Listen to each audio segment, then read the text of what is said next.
Hello mon ami, il faut que je te raconte ce qui m'est arrivé. Hier soir je suis mort. Ben oui, je me sentais fatigué, je sais pas, les yeux lourds, la tête. Alors je me suis couché dans mon cercueil aménagé, avec un bon matelas, un coussin et une couette. Et puis voilà, tout a disparu, j'ai disparu, je sais plus ce qui s'est passé. Et puis ce matin, je me réveille,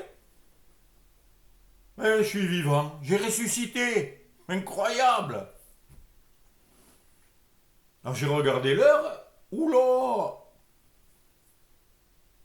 Le temps a passé sans que je m'en aperçoive. Eh bien oui, parce que le temps, il y en a qui le voient passer. Moi, je l'ai jamais vu passer, mais là, je ne l'ai pas vu du tout passer. Il y en a d'autres, ils disent qu'ils perdent leur temps. Ou d'autres ils ont gagné du temps. Alors, il y en a d'autres, ils disent, oh, le temps, il est long. Où ça passe vite. Incroyable. On est dans un asile de fous, hein. Et les plus fous, ce sont ceux qui veulent nous soigner, qui savent comment nous soigner. Ouais, alors je vais te raconter plein de choses. Figure-toi qu'il y a un gars, il y a plusieurs années, même peut-être plus d'un siècle. Il est rentré dans un hospice, il a demandé de quoi dormir, puis on lui a indiqué un lit, et il a passé une bonne nuit, puis il s'est levé le lendemain, il a rencontré quelqu'un et il lui a dit de ce qui s'était passé. Il a dit, mais t'as dormi dans ce lit? Ben oui, mais il fallait pas. Dans ce lit, il y a pas longtemps, il y avait un gars qui avait le choléra. Mais c'est très contagieux le choléra. Ah bon? Le gars, il a eu peur. Et bien finalement, il a développé le choléra et il en est mort. Et après cette histoire, bien sûr, tout le monde le savait, tout ce qui s'était passé. Puis il y en a un, à un moment donné, il a réfléchi, il a dit, mais c'était pas dans ce lit qu'il y avait un malade qui avait le choléra. C'était à l'étage au-dessus. C'était pas là. Incroyable, tu vois. Le gars, il n'y avait pas eu de choléra. On lui a fait croire qu'il y avait eu quelqu'un qui avait le choléra. Et à l'époque, c'était une maladie très, très, très contagieuse. Mais le gars, il en est mort alors que c'était pas vrai. Tu vois un peu le pouvoir créateur que tu as, que j'ai, les croyances, ce que tu crois, eh bien, c'est ce qu'on appelle la foi. La foi qui déplace les montagnes, qui est capable de tout. Ah, mais ta foi, tu peux la mettre dans quelque chose de négatif ou dans quelque chose de positif. Et dans les deux cas, tu crées. Tu vas créer ta réalité, ton expérience va suivre. Alors si tu t'imagines un futur où tu vas attraper une maladie, où tu vas te faire tuer, ou un truc grave, eh bien, tu vas le créer. Tu as beaucoup de chances de le créer. Donc, tu vois, mon ami, il vaut mieux avoir des pensées sur quelque chose qui va t'arriver de bon, de bien. Et en ce moment, on est une période où il y a beaucoup de petits malins qui comptent vendre un produit à beaucoup de monde pour se faire beaucoup d'argent. Alors, je vais te donner mes opinions. Si tu as quelqu'un qui arrive vers un enfant et qui dit à cet enfant, tu vois cette aiguille là, avec cette seringue, avec un produit vert fluo, je vais te le planter dans ton corps et je vais t'envoyer ce produit. Est-ce que tu crois qu'un enfant normal va dire ah super, c'est bien, oui, oui. Personne n'a envie de se faire piquer par un serpent qui t'envoie un produit dans ton corps. Mais, avec de la manipulation mentale, on peut te faire arriver. Il y a trois manières principales. Hein. D'abord, c'est de te dire, mais tout le monde le fait. Regarde, dans ce pays, ils font la queue pour aller tous se faire piquer. Donc, tu devrais le faire. C'est super. Ce que tu manques là. Après tu as la deuxième méthode. Il faut t'expliquer longtemps que ton système immunitaire, il n'est pas tout à fait parfait. Il faut le réveiller, le rendre plus fort. Et donc, tu risques dans ta vie de rencontrer des maladies, tu risques d'être malade par des produits, des choses qui risquent de t'arriver. Et pour pas que ça t'arrive, eh bien, il faut qu'on t'inocule ce produit. Alors si on arrive à te convaincre, tu vas te faire inoculer. Mais tu as la troisième méthode, c'est le bâton. Bon, ben si tu veux pas te faire inoculer, tu sors plus de chez toi, on t'enferme parce que tu es dangereux pour les autres. Donc, toi, tu es un fou, tu crois, tu veux pas, alors que c'est pour ton bien et le bien de tout le monde. Ah ben, on t'enferme, mon ami. Donc, si tu veux pas être enfermé, fais-toi inoculer. Ça te rappelle rien? Ah ben oui, on est dans un asile de fous. Hein. Et ceux qui veulent te soigner, ce sont les plus fous. Attention.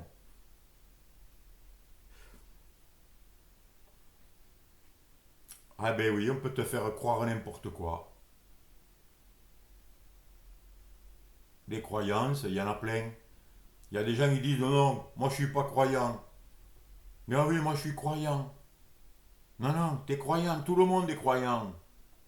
Tout le monde a son Dieu à lui, son Dieu personnel en qui il croit. Et en fait, il y a deux religions principales,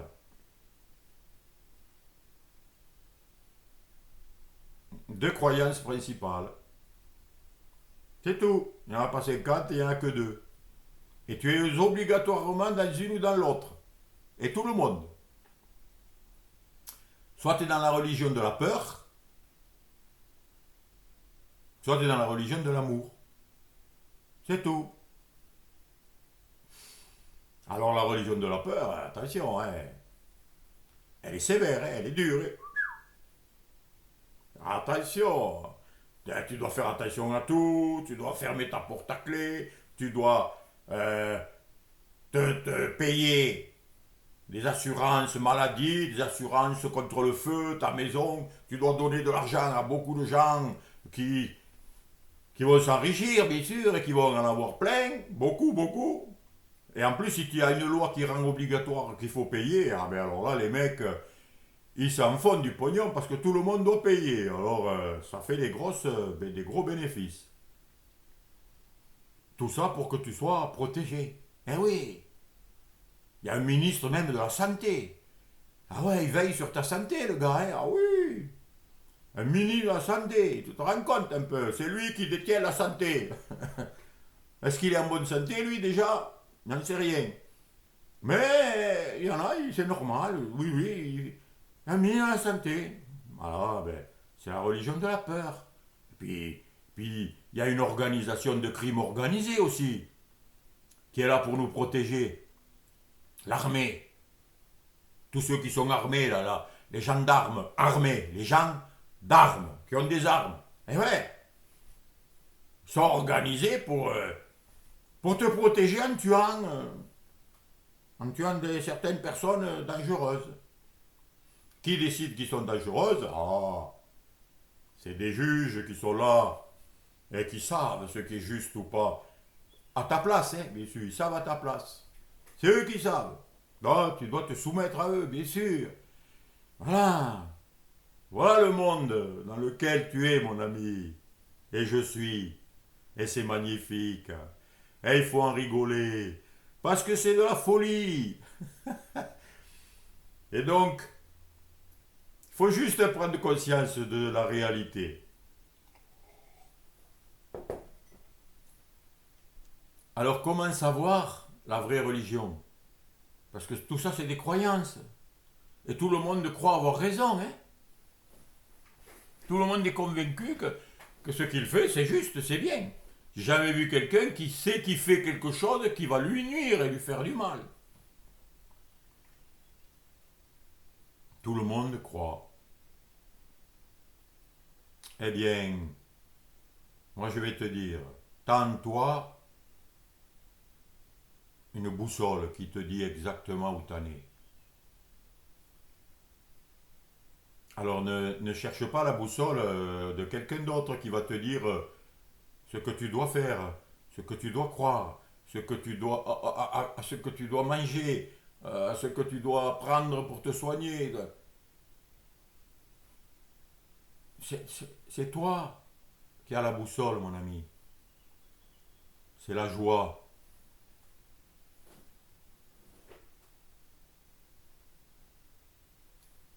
Si t'as pas la joie, t'es pas dans la vérité, t'es pas dans la réalité.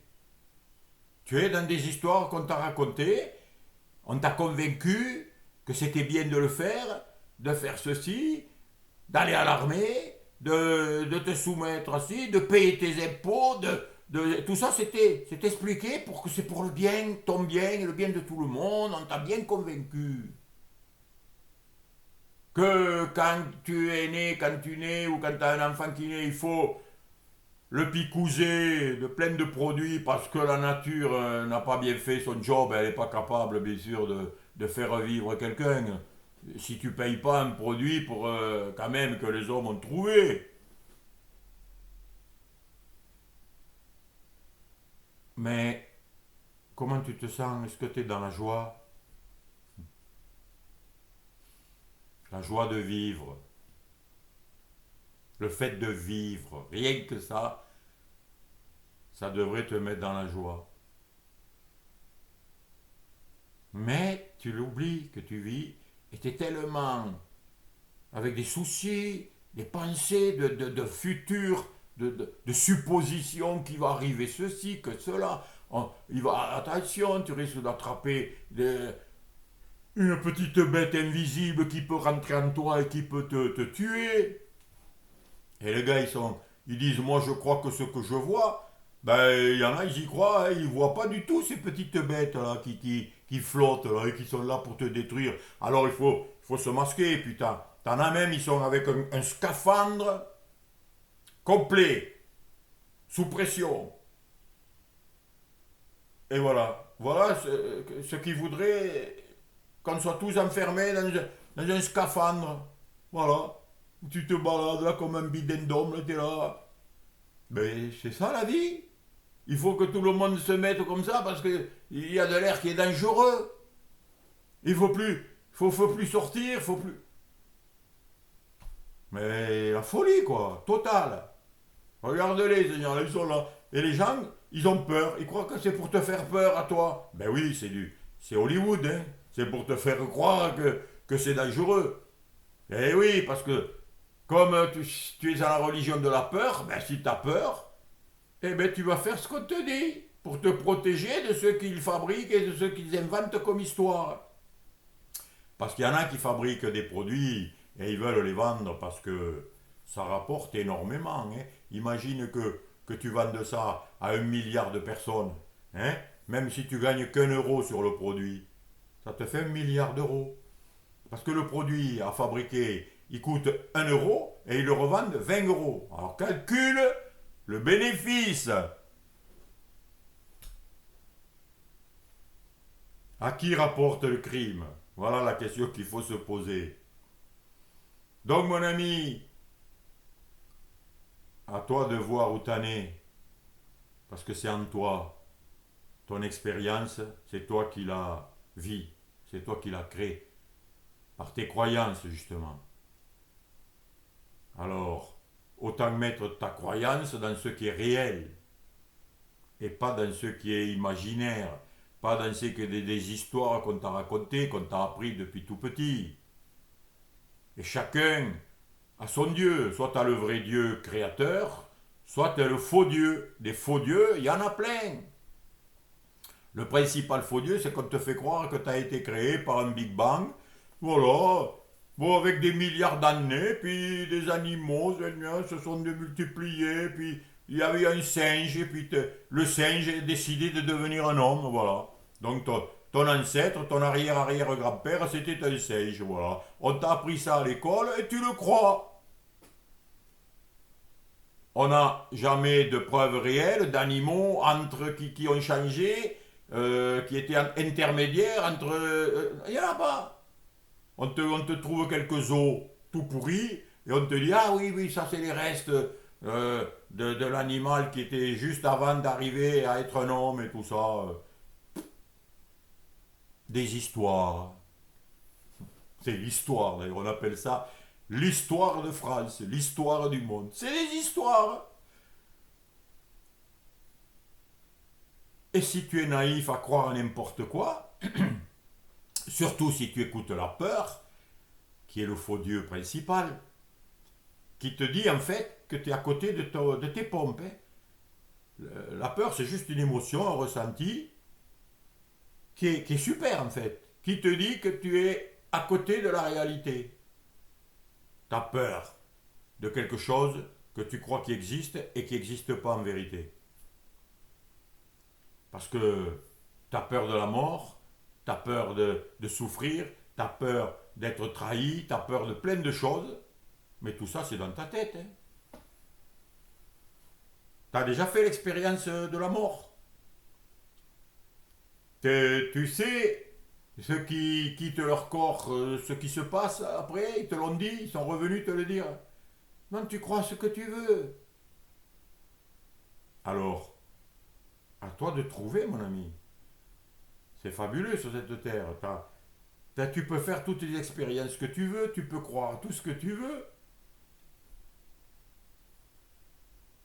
Ben moi, j'ai choisi de vivre ce qui me rend heureux, de vivre des expériences qui me font du bien, qui me donnent de l'énergie, de la santé, du bonheur, de la joie, de la paix. Voilà. Donc, je suis, je suis ma joie. Dès que je la perds, hop, je fais tout pour la retrouver. Voilà ma religion. Et en fait, c'est la religion de l'amour. Voilà. Quand j'aime, je suis bien, je suis heureux. Quand j'aime pas, quand j'ai de la haine contre quelqu'un, je suis mal. Euh, Je dors pas bien, j'ai plus. Je, je suis tendu, je suis crispé, ça. Je ressens. C'est pas bon. Alors vite, vite, vite, je pardonne. Je coupe, j'enlève cette rancune, cette haine, enfin, toute cette trahison, je l'enlève. Oh, et je mets de l'amour à la place, j'aime. Et je décide d'aimer tout. Mais une douleur, au lieu de vouloir la chasser et de dire qu'elle veut me faire bien, je l'aime, je lui donne de l'amour. Je l'écoute, elle me parle. Et en l'écoutant, je comprends. Et par l'amour, je guéris. C'est l'amour qui guérit. Eh oui, mon ami, je te raconte ça vite fait avec de l'humour pour te montrer que soit on est dans l'amour, soit on est dans la peur. Bon, il y a des intermédiaires, il y a du mélange après, mais le mélange avec le poison, qu'il y en ait beaucoup ou pas beaucoup, c'est du poison dès que c'est mélangé. C'est pour ça faut purifier et enlever et guérir toutes les peurs.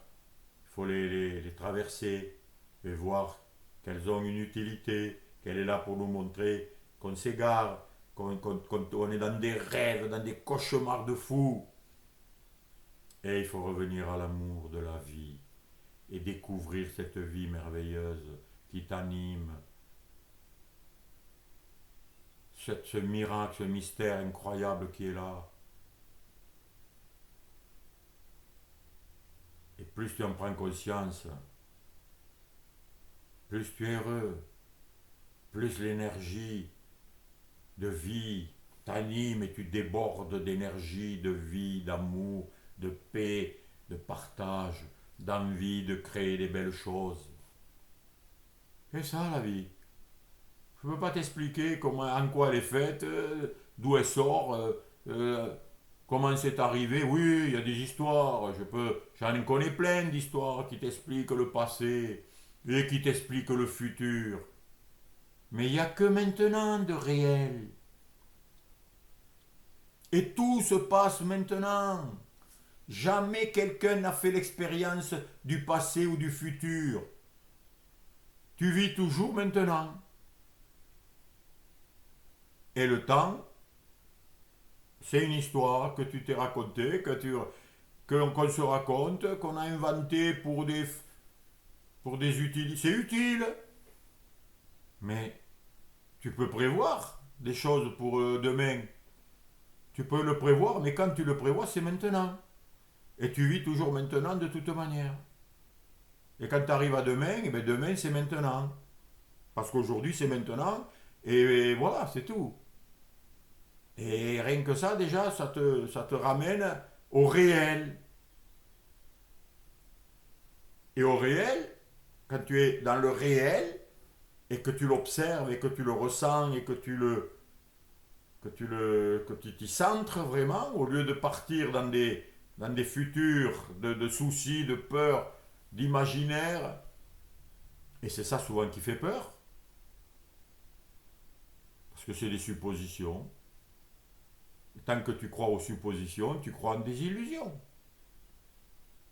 Une supposition, c'est imaginaire. Voilà. Tu peux imaginer que si tu fais pas ça, il va t'arriver ça. Mais tu le dis toujours au futur. Mais au présent, qu'est-ce que tu fais? Qu'est-ce que tu vis? Qu'est-ce que tu te dis? Comment tu ressens les choses? Ben, si tu approfondis vraiment, tu t'apercevras qu'au présent, il n'y a jamais de problème. Il n'y en a jamais. Tout va bien en ce moment. Si tu reviens, si tu, si tu arrives à voir les illusions du futur et du passé, si tu arrives à les lâcher, en ce moment, tu vis, tu existes, tu es réel, tu ressens, tu respires, tu as des envies. Et si tu suis ta joie, sans te laisser tromper, arnaquer par tous les discours, toutes les écoles, tous les enseignements qui pullulent sur cette planète de fous, eh bien, tu seras un sage normal. Et c'est ce que je te souhaite. Alors, à bientôt mon ami.